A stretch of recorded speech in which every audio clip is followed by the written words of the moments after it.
One of the things that happened almost immediately after the crisis was a big increase in urban unemployment in India. And one of the reasons was that the bulk of the workforce is in informal work, and therefore they can easily be fired or hired at will. India already has one of the biggest jobs programs that's ever existed. The problem with that is it's restricted to rural areas. If India were to come up with a job guarantee scheme that extended to urban areas so that people don't end up in long-term unemployment, then the costs aren't extremely high.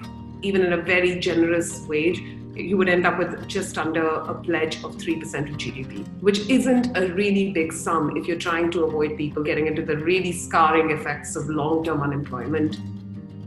What firms are starting to realize is they may be too reliant on specific countries, and if there's a shock in that country, there's a problem. We look at what happened in the Japan tsunami, where importers were very reliant on Japan. They substituted to a different supplier. And that's the silver lining for developing countries, that there's an opportunity now to get into supply chains, but reforms and having revealed comparative advantage will be really important. The real value of the pizzeria is probably not in the flour that is in the basement. The real value of the pizzeria is that you assemble the chef and all the talented people who work there.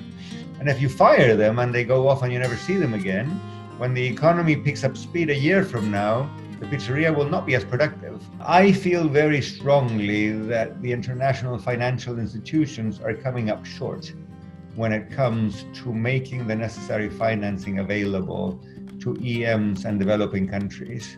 It is quite possible that many developing countries and emerging markets, which would have benefited from these kinds of policies, won't do them simply because the money is not around.